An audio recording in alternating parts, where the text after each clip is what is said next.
Hi, Richard here. Thanks for joining me on another flight. This time, back in the Sundowner. Yes, the Beech is back after a mere 7 weeks waiting. She's back home, and it's absolutely my pleasure to be flying her again. Just a short flight this time, getting back into the swing of things, but next time I'll be stepping out of my comfort zone and finding a new airfield to visit. I've got my eye on Leon the Solent, as I've been invited over by Chris from Flying with Chris here on YouTube. Exciting stuff! Anyway, before we get into the good stuff on this flight, I just need to extend a massive thank you to Andy, Becca, Ed and the rest of the team at AT Aviation in Dunkeswell. Now, people are only too quick to complain about bad service they've had, but not so many report on the good service. And because my issues with the Sundowner were handled so well, I feel I have to give a shout out to the team down there.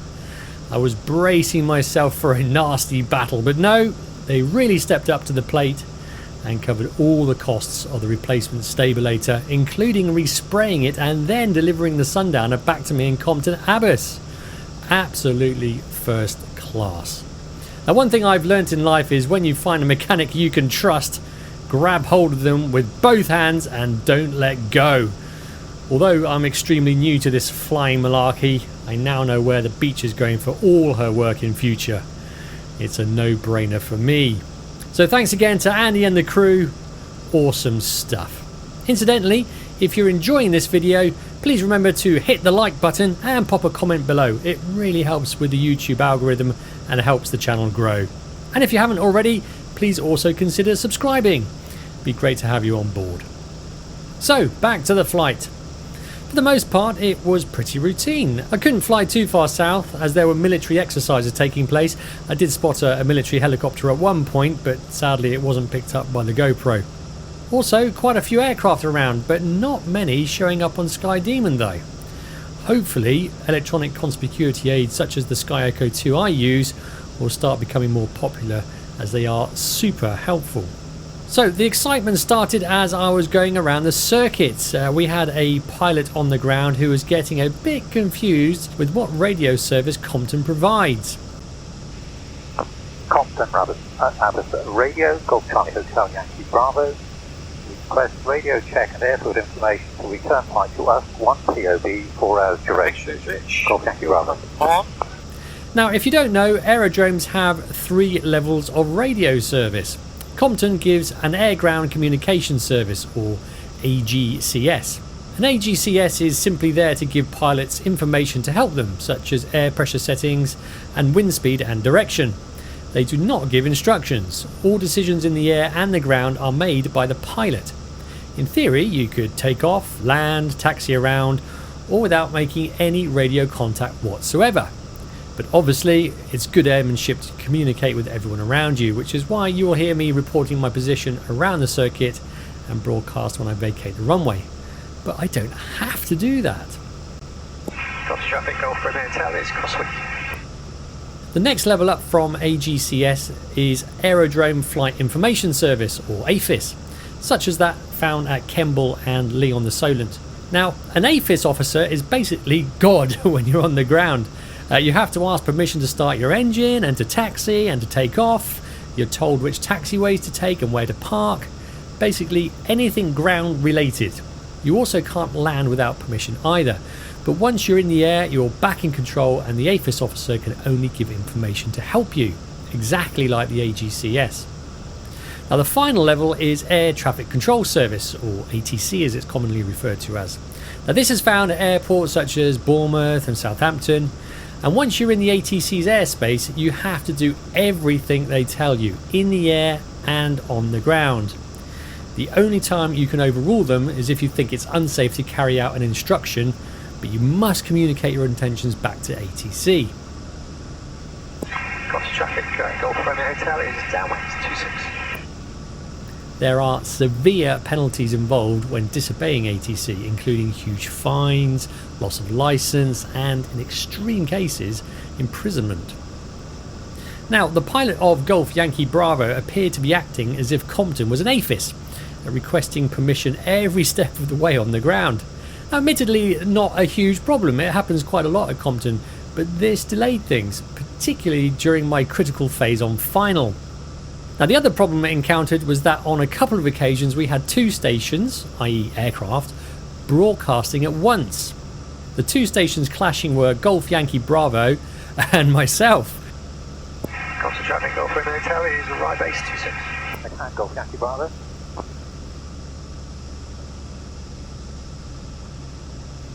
Two stations at once. Understand traffic on right base, but I didn't catch the end of the Yankee Bravo's transmission.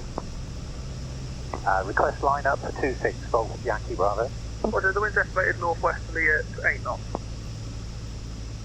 Northwesterly 8 knots, lining up, Golf Yankee Bravo. Now this meant he may not have heard my position reports, even though the Compton radio operator confirmed them back. As I entered base leg, he requested to line up. No problem here, plenty of time before I get there. The normal procedure here would be to enter the runway, run up the engine and go. But... Compton traffic, Golf Romeo Hotel is final 26 time. Two stations at once, Golf Romeo Hotel, traffic reported lining up to depart, wind estimated northwesterly at 8 knots.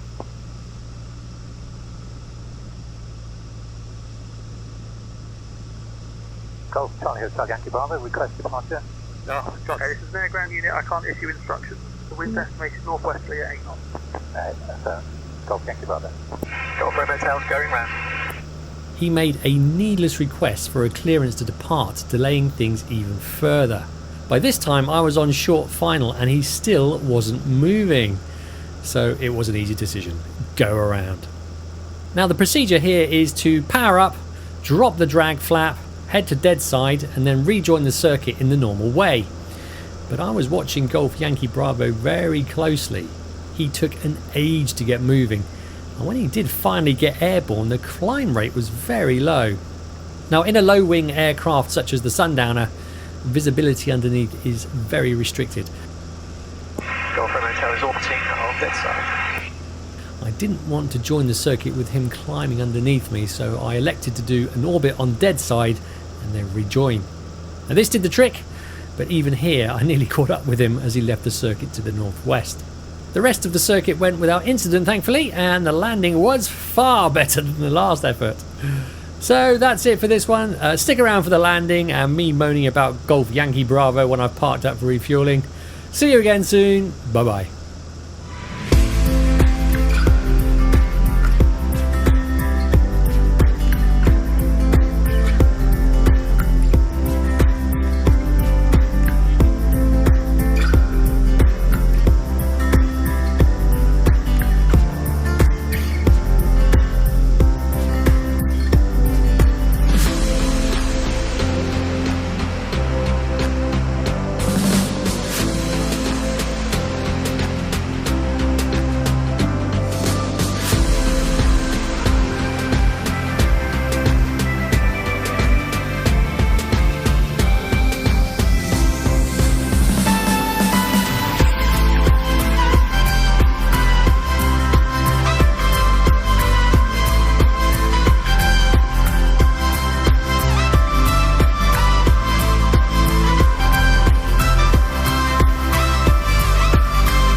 Traffic Golf Romeo Hotel is crosswind.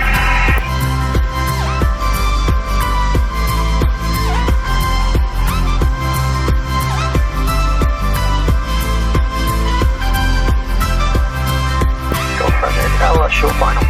Thanks, and destination northwest, 8 knots.